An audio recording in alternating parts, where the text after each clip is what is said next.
And we know that according to the JEDP theory, Moses never existed, and the first 5 books of the Bible, similar to the Gospels, have various anonymous writers. You can tell this is true because of how contradictory the entire Bible is and how one chapter differs greatly from the next. You can specifically see this in the creation story in the beginning of the Bible, where Genesis chapter 1 is vastly different from Genesis chapter 2. Now, we said in my last video that the God of the Bible is evil, and the individual who you were conditioned to believe is evil is actually more just than the God of Israel. Nonetheless, this series is dedicated to the women of the Bible who have bad reputations and how their stories in the Bible shaped the treatment of women outside of it. Keep in mind that none of these people existed. If JEDP confirms that Moses did not write the Torah, then everything in the water is murky and should be discarded. In this Justice for the Women in the Bible with Bad Reputation series, I wanted to jump to the story of Jezebel. I love Jezebel's story, not how she was treated, but her behavior in dealing with the opposition from tyrant men who did not respect her crown. So to give you further context on Jezebel's story, I will be reading from 1st and 2nd Kings in the Old Testament. And I'm doing it this way because it is my personal belief that many women only know the story of Jezebel from a male red pill perspective. They never heard Jezebel's story be presented to them from a radical feminist perspective. And since my entire channel is a public record of my descent, I have to offer the girl in the future who will look for my work with an alternative way of thinking. I was the first one on TikTok to do this Justice for Jezebel series live, and it was other larger content creators that kind of took this idea and put their own spill on it, with the notion that Jezebel actually existed, that Jezebel was this actual real queen from Africa. None of that is true according to the JEDP theory. She never existed. Even Paul in the New Testament spoke of the story of Abraham and Sarah being an actual allegorical story. So therefore, if Abraham and Sarah didn't exist, then no one thereafter existed. You can look for Galatians chapter 4, verses 21 to 31 in the New Testament for proof of what Paul said in regards to the stories of Abraham and Sarah. Also, keep in mind the scripture, Genesis chapter 1, verse 26. In that scripture, the land was bare, and God says, "Let us go down and create man in our image." Key word here is the word us. Us meaning more than one God. You should also know and write down that the early Israelites were polytheistic and worshipped Yahweh alongside a variety of other Canaanite gods and goddesses, including El, Asherah, and Baal. If you study the Bible, which you all should, just in case you hear an idiot out there talking about demons and spiritual warfare, you can counter their nonsense with actual proof. The fastest way to become an atheist is to read the Bible and develop that knowledge base. Also, you should know that in later centuries, El and Yahweh became conflated, and El linked epithets such as El Shaddai came to be applied to Yahweh alone. I really love how Yahweh became the head honcho, and people all over the world praise a God of battle, bloodshed, death, and war. Yahweh's elixir is blood, and that is why he is so obsessed with humans shedding blood. They're obsessed with a God whose main elixir is blood and who loves warfare and death. But these same individuals will turn around and say that the devil, whom he created, is the evil one. Yeah, right. But we're not going to get into that for now. For now, we have to focus on Jezebel, and her name should be cleared of all wrongdoings. And I am going to show you why her name should be cleared in this context. If you want to follow along, you can turn with me to 1st Kings chapter 16, and we're going to go from the beginning of her life to the ending of her life and what got her in so much trouble. How did she get such a bad reputation? So I want you to listen to this. In the 38th year of Asa, king of Judah, Ahab, son of Omri, became king of Israel, and he reigned in Samaria over Israel 22 years.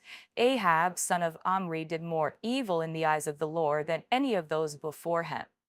He not only considered it trivial to commit the sins of Jeroboam, son of Nebat, but he also married Jezebel, daughter of Ethbaal, king of the Sidonians, and began to serve Baal and worship him. He set up an altar for Baal in the temple of Baal that he built in Samaria.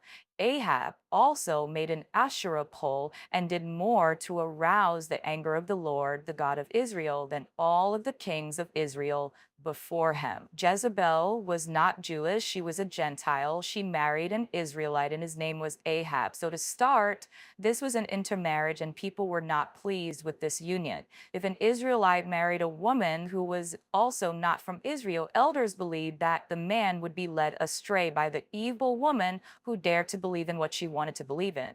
The underlining message here is that, of course, women are evil, and it is because of their evilness that they should be avoided. They should be especially avoided if they so happen to worship other gods. Jezebel was most likely born in the early 9th century BCE. Her family, based on her father's last name, worshiped Baal. You heard me mention Baal before. Jezebel worshiped Baal. So here's the rundown to give you ladies clarity. And this is the clarity you need for when you do encounter nonsense. If you study these fairy tales long enough, you will hear many scholars claim that El is the father of Yahweh and Asherah is the mother of Yahweh. Yahweh is the son of Asherah and El. Baal is the brother of Yahweh. Baal is the title or name of this Canaanite Phoenician deity who was previously known as Hadad. Hadad and Baal was the god of fertility or reproduction and childbirth. He was also known as the god of rain and the god of storms. And to give you more clarity, I also wanted to read this to you as well, because this, to me, sums up Jezebel's entire backstory and how she became the woman that she became when she was married to Ahab. Jezebel was the wife of King Ahab, who ruled the kingdom of Israel by interfering with the exclusive worship of the Hebrew God Yahweh, by disregarding the rights of the common people, and by defying the great prophets Elijah and Elisha. She provoked the internecine strife that enfeebled Israel for decades. She has come to be known as an archetype of the wicked woman. And this is just a little side note, just to show you how idiotic this all is. When I mentioned before Elijah and Elisha, the prophets, these are men whose main purpose at the time was to spread the message of Yahweh. They were prophets of Yahweh. But it's so odd how these men are considered to be great men when you look at their behavior. And I'll just give you an example. Elisha, not Elijah now, don't get them confused, but Elisha is the man who was walking on the road one day, and he came across about maybe 40 or 50 boys. I'm not sure. I think it's 40 boys if you read the story. These 40 boys were just being boys in the street, and they started to make fun of Elisha's bald head, like he didn't have any hair. So they made fun of him, as kids do. And what he did is that he called on the Lord to have two bears. And if you read the scripture, it specifically says, especially the King James Version, it says that Elisha called down two she bears to maul all of these boys who made fun of him. Did you hear that? This is a man of Yahweh. This is a man who's supposed to be good in the Bible. And this is what this man did to children. Did you hear that? This is what he did to children. Children made fun of him for being bald, and he called down bears to kill these children, 40 of them, 40 boys. And the fact that they call these bears she bears just lets you know how fucked up this Bible is when it comes to women. So the next time you hear men claim that, they have good men in the Bible, and they so happen to point out Elijah and Elisha, you can point to them, 2 Kings chapter 2, verses 23 to 25. And you should know these scriptures so that you can have them like, Gambit from the X-Men. You want to be able to have cards to kind of throw at people. So this is what it says when it comes to Elisha and the boys. Then in verse 23, it says, "Then he went up from there to Bethel. As he was going up by the way, young lads came out from the city and mocked him and said to him, "Go up, you bald head, go up, you baldy." When he looked behind him and saw them, he cursed them in the name of the Lord. His Lord is Yahweh. Then two female bears came out of the woods and tore up 42 lads of their number. And he went from there to Mount Carmel, and from there he returned to Samaria. But this live is not about Elijah and Elisha. This is just giving you an example of Yahweh's prophets. This is giving you an example of the contradictory nature of what the Bible says is good. In actuality, there's no good in these men. There's no good in these men. So we're going to get back to Jezebel, and we're going to get back to Jezebel because Jezebel, in my opinion, knows that there are no good in these men who are spreading the message of Yahweh. Yahweh is, I guess, what you would call the new God on the block. And Jezebel already had her God. She already had her established beliefs. So let's go back to what it says about Jezebel and her worship. Jezebel was the daughter of the priest king Ethbal, ruler of the coastal Phoenician cities, now in Lebanon, Tyre, and Sidon. When Jezebel married Ahab, ruled 874 circa to 853 BCE, she persuaded him to introduce the worship of the Tyrian god Baal-Mechart, a nature god. A woman of fierce energy, she tried to destroy those who opposed her. Most of the prophets of Yahweh were killed at her command. These cruel and despotic actions provoked the righteous wrath of Elijah, according to 1 Kings chapter 17. He accurately prophesied the onset of a severe drought as divine retribution. Sometime later, Elijah had the Baal priests slain after they lost a contest with him to see which god would heed prayers to ignite a bull offering, Baal or Yahweh. When Jezebel heard of the slaughter, she angrily swore to have Elijah killed, forcing him to flee for his life. And you can find this story in 1 Kings chapter 18, verses 19 to 27. So you hear the story. There's a situation that went on where there was a bet and there was a bull and there was an offering, and Elisha slain Baal's priests. So when you go to 1 Kings chapter 19, verse 1, this is what it says. Now Ahab told Jezebel everything Elijah had done and how he had killed all the prophets with the sword. So Jezebel sent a messenger to Elijah to say, "May the gods deal with me, be it ever so severely, if by this time tomorrow I do not make your life like that of one of them." And when you hear this scripture, or when you just read into it, I just want you to pay attention to Ahab's behavior as king. Ahab in this whole situation is king. But who's ruling here? Is it him or is it Jezebel? Something happens, and instead of him being a king and being a leader, what does he do? He goes and he tells his wife what happened, similar to their marriage and him building altars for Baal and not for the God that he knows, which is the Hebrew God, Yahweh. Why would Ahab be so easily persuaded to worship something other than Yahweh? Do you want to know why? It's because Yahweh, again, was one of the new gods on the block, and other gods who existed before him had already reigned. Those individuals were already being worshipped, right? The last vicious act attributed to Jezebel is recorded in 1 Kings 21, verses 5 to 16, and it says, adjacent to Ahab's palace was a vineyard which was coveted. It belonged to a commoner named Naboth of Jezreel, an ancient city at the foot of Mount Gilboa, probably the site of the modern Israeli settlement of the same name.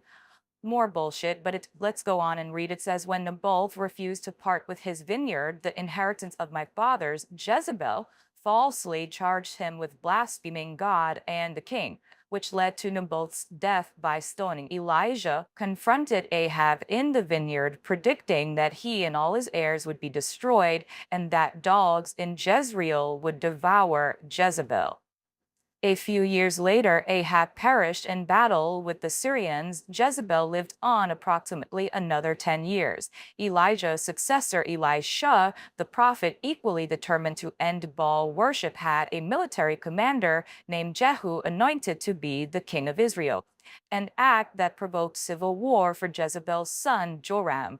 Jehu killed Joram at the site of Naboth's property and then went to Jezebel's palace. Expecting him, she adorned herself for the occasion. Looking down from her window, she taunted him, and Jehu ordered her eunuchs to throw her out of the window. Later, when he commanded that she be properly buried as a king's daughter, it was discovered that dogs had eaten most of her body.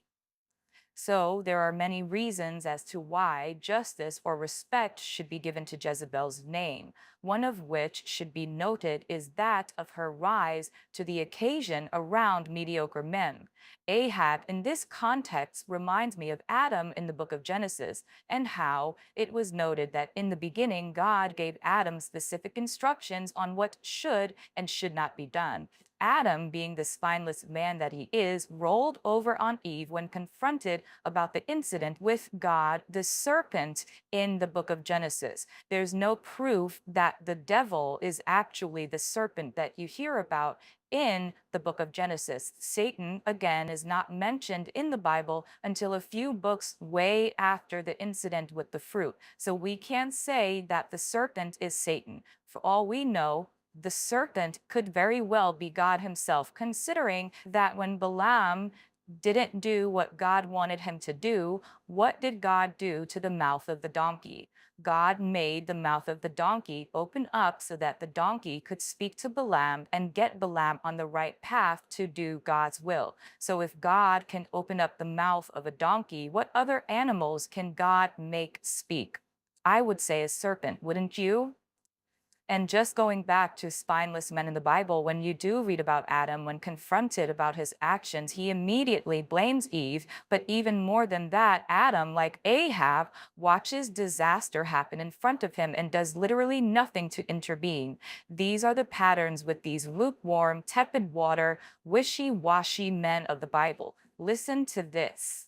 This is what it says in the fall of man, and you can find this story in Genesis chapter 3. It says in verse 6, when the woman saw that the fruit of the tree was good for food and pleasing to the eye and also desirable for gaining wisdom, she took some and ate it. She also gave some to her husband who was there with her, and he ate it. So Adam watched when Eve had this entire interaction with this serpent and did nothing to intervene or stop her from making a decision that would eventually harm mankind. And we all know that this is an allegorical story, but just think of the magnitude of this situation that he's watching, and he's doing nothing to intervene to stop it. He does nothing to intervene to stop his wife from making one of the biggest mistakes in mankind. And we also see this behavior with Ahab. Ahab is appointed king of Israel, so you would think such a high honor would also come with at least some respect for the job. But Ahab does not have any respect for the job. He does not have any respect for Elijah. He does not have any respect for the God of Israel. And you can see this with his first order of business after marrying Jezebel would be to build an altar and herd God's honor. What person who's supposed to be appointed king of Israel built an altar to another god? This is not someone who didn't know Yahweh. This is not someone who didn't know Israel. This is not someone who had no idea what he was already supposed to be loyal to. It was Ahab's job to uphold his kingdom. He did not. It was Ahab's job as king of Israel to ensure that the God of Israel and the worship of that God be recognized as top priority to his people. There was a drought, and according to this story in 1st and 2nd Kings, Elijah claims that the drought came because of Ahab's disobedience. But even in Ahab's disobedience, Yahweh presented himself as all-knowing, who knew that Ahab would betray him. Similar to Yahweh knowing that planting some tree in some garden and having his precious children eat the fruit of that tree as a setup to their downfall. Yahweh knew of this all. Yahweh planned it out. If Yahweh is all-knowing, then Yahweh already knew, similar to what happened with Adam and Eve, what happened with Jezebel and Ahab. And this is why I will continue to say that the God of the Bible, Yahweh, whoever you want to call him, is the real evil one that everyone should look out for. Yahweh knew that Eve and Adam would eat from that tree.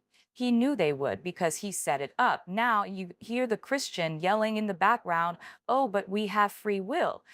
Biblically, you do not have free will. So when we talk about justice for Jezebel, you can scream all day that Ahab had free will and Ahab could have chosen to worship Yahweh or Ahab could have chosen to worship Baal. But for some reason, Ahab did not worship the God of his forefathers. He decided to worship the God of his wife. Why would Ahab do that if Yahweh is the more better of the two?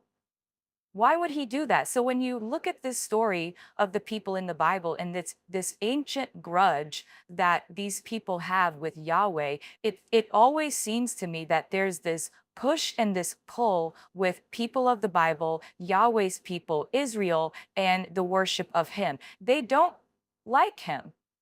They don't like him. And it makes sense that every single Bible story that you do read, it's always God putting his hand out to people and people simply turning their back on him and doing whatever the hell that they want. Every single story from Adam right on down to Malachi, every single story is about God reaching his hand out to people and them saying, I don't want to have anything to do with you. Why is that so? It's my belief that the reason why so many people have this barrier to loving God or to loving Yahweh is because they have visual sense and they could see his hypocritical and disgusting behavior. Imagine telling people that you love them, but then telling them that they should put their children on an altar and unalive them and drink their blood. This is the God of the Bible. So when you read scriptures like this, it makes perfect sense Ahab not worshiping the God that he was supposed to worship. So in this sense, Jezebel can't be held liable to Ahab's behavior. Ahab didn't even want to worship his own God. Why? His own God's behavior has been trash, according to the books of Israel. I'm sure Ahab knows the stories of old. I'm sure he heard of Noah's Ark. I'm sure he heard of all of it. Why would he then go worship a person who did all of that to people who he claimed he loved? And I also believe that Jezebel, in her own right, saw this contradictory behavior of the people who worshiped Yahweh and Yahweh himself. I think that Jezebel saw that God's behavior, the God of Israel's behavior, and how he treated his so-called followers. And because of that, that made her even more dedicated to worshiping the God of her ancestors, the God that existed before Yahweh even came on the scene. So when we talk about justice for Jezebel, you have to respect the fact that, one, she stood 10 toes down on her beliefs. This is like if I said, I'm the new God on the block and I came in and I want you all to worship this new God that I made up. All of you, a lot of people will say, no, I'm not going to worship the new God. I'm going to worship the God that I know. That is Jezebel's only sin. So when we talk about Yahweh and how he's the good guy, his prophets were doing the same thing that Baal's prophets were doing.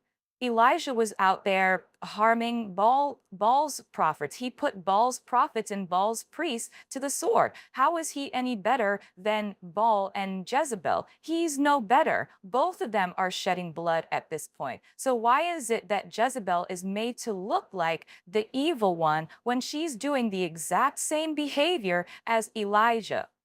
It doesn't make any sense. And this is how you know the story of Jezebel from a male perspective is a story that should be re-examined. And when you listen to a lot of these red pill men and they talk about Jezebel's spirit and they talk about all of these things, they never talk about Ahab's behavior and the fact that, Elijah did something wrong. He killed all of these priests that, spread the message of Baal. And what was Ahab's first order of business? Did he, as a king and as a man, say, well, I'm going to handle this issue on my own and I'm going to make sure that these individuals or Elijah himself is dealt with accordingly? No, Ahab's first order of business after he learned about what Elijah did is he ran to Jezebel and told Jezebel what happened. And Jezebel had to be the one to avenge Baal's priests. But it doesn't make any sense. Ahab is very contradictory in this aspect as well, because Ahab is also worshiping Baal. So if you're also worshiping Baal, why are you tattletelling to Jezebel about something that Elijah did? If you're worshiping Baal, shouldn't you also get up and avenge the priest that you lost? It makes sense for Ahab to kind of do that, but he doesn't. Ahab is very wishy-washy. He's very lukewarm. And instead of that being mentioned, it's always put on Jezebel as the one who's evil. If you want my opinion, Elijah is just as evil as Jezebel, but because Elijah is promoting the new God on the block, which is Yahweh, for some reason Elijah gets a pass. Elijah is no better. Elijah is no better in this story, and his predecessor, Elisha, who I read to you about earlier, is also evil. But these are the men in the Bible who do atrocious things, and for some reason they're exalted. Meanwhile, Jezebel, who's standing 10 toes down in her kingdom because, she has a spineless king next to her, running her business, doing what she's supposed to do as someone leading and someone being in charge, and she's not folding to Yahweh and his cohorts. There's nothing wrong with what Jezebel did in that aspect. Anyone who has a kingdom or a political party or whatever, they will do their best to defend what they believe in. And defending what a person believes in or defending what she believes in is what Jezebel did. All she did was say, well, it's good that you worship Yahweh, but you're not going to worship Yahweh here. And that's that. That's the end of that. In this household, this is what we're going to do. And if you don't like it, then you're going to have a problem. And this is how most religions were spread. So if anything, Jezebel was defending the religion of her forefathers, of her lineage. And there's nothing wrong with defending what you believe in if you believe that it's right, especially if you already know that actions of this so-called Yahweh, who's flooding out the planet and putting snakes in gardens and testing people and doing all of this nonsense, Yahweh had a terrible track record. He had a terrible track record and everybody knew it, including Jezebel. So Jezebel was like, no, I'm not worshiping him. He's a piece of shit. I'm going to worship Baal, and this is what it's going to be. So instead of people respecting her for saying, no, I'm not going to do what you guys all doing because you guys are all scaredy cats and trendy. I'm going to stick with what I know and focus out that way. She's guilty. She's made guilty. She's made a heathen for doing something that men do all the time. And it's wrong. It's very wrong, and this is why I will always forever scream justice for Jezebel. Jezebel would not have had to do anything if she had a husband that was worth his fucking salt. He's not. Her husband was spineless, he was weak, he was lazy, and every single thing that occurred in their relationship while he was in rule, it always pointed back to her. Why would it point back to her if she's queen? Who is in charge here? Similar to the entire planet blaming the downfall of all mankind on Eve. Who did God speak to first? Who did God make a relationship with first? Who did God set out with information and instruction? Who did he give that instruction to? Yahweh and Ahab had an agreement, and Ahab did not follow through, similar to all of the people who worship this Yahweh. Have you noticed that every single person who worships Yahweh for some odd reason can't stand him, and they always do the opposite of what he wants them to do? Think about Balaam and his donkey. Think about Jonah and the whale. Even think about Jesus. Jesus was sent down here to do something. Did Jesus want to do it? Absolutely not. He didn't want to do it. If anything, and when people say things about having free will, you don't have free will. If you are a person who believes in that friggin' Bible, that ridiculous story of fairy tales book, you do not have free will. What you do have is what is called an ultimatum. Your remedy for loving Yahweh is fear. You don't love Yahweh. What you do fear is hell. You fear his wrath. You fear what life will look like if he is not in it, pacifying you and making everything plain and setting the ways clear for you. This is why you worship him. You don't worship him because you love him. You worship him because you fear going to hell. And to end this, I'm going to read some of my writings, and this is what I wrote about justice for Jezebel. I wrote, and that is the main issue with these idiots screaming that you have a Jezebel spirit. And you know that I don't believe that human beings possess a soul. I don't believe that human beings possess a spirit. But in regards to these half-stepping men and their ridiculous rationale, Jezebel performed accordingly with the situation that she had to perform in. She was surrounded by trash men who didn't believe or stand for shit. She was married to a husband who was supposed to be the God or the king of Israel, not the God of Israel, I'm sorry, but the king of all Israel, and he couldn't even get that shit together on his own. Then on top of it, she had Elijah's ass to deal with, not Elisha, Elijah.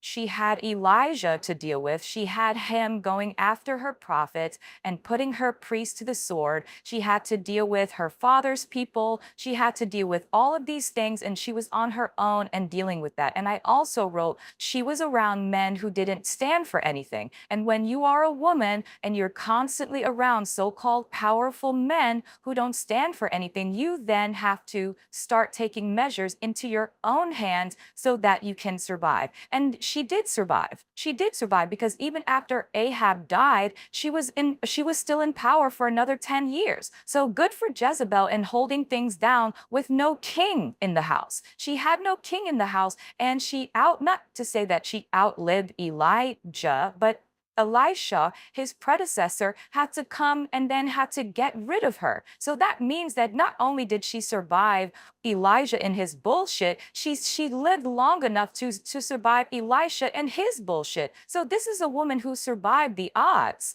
She really did, and she really did good for herself in the end, in my opinion. At the end of the day, this is a woman who's leading this kingdom, and she's by herself. She's by herself. She has a few eunuchs. She has a lot of people who kind of don't like her, and she's still holding shit down and doing what she needs to do. So justice for Jezebel for that. And I also said she was around men who didn't stand for shit, similar to Christian men who claim they are holy, but they are all bent at the waist in front of another man, telling women what they need to do, but not doing it themselves. This is the issue with people who worship the Christian God.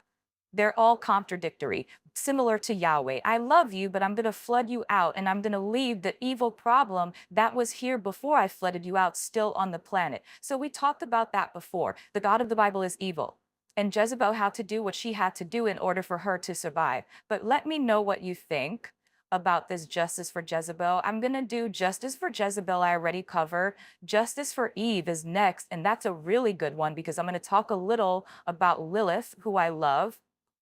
I love the story of Lilith. I also love Delilah. We're going to do justice for Delilah because Delilah also has a really bad rap because Samson was an asshole, but we're going to get into that. Also, I have justice for Aisha. We're going to go into Muhammad's, not his first wife, but one of his wives, and we're going to talk about that as well. So I love this justice series because as a radical feminist, whatever you want to say, I believe that we should get different perspectives for what men have told us about women in the Bible, especially if you're someone who reads the Bible. If you're an atheist, it doesn't really matter, but it's good to kind of get a different perspective. And I think what I would like to happen is for now when people say, oh, you have a Jezebel spirit, then you should be like, yes, I do. Thank you for the compliment. Because if anything, Jezebel survived the odds. Jezebel was harder than her husband, and her husband was king of Israel. Do you understand that? Jezebel was doing more things in her reign with her husband than her husband was doing. He was supposed to do what he was supposed to do for Yahweh, and he didn't. He didn't. And the reason why he didn't is because it's my opinion. Again, no one likes Yahweh. No one likes Yahweh. Yahweh is the God of battle. He's a God of war. He's a God of bloodshed. In the Bible, it says that the aroma of burnt flesh is fragrant to me. What type of God says something like that? But anyway, get into the comment section. Let me know what you think. Like, share, subscribe.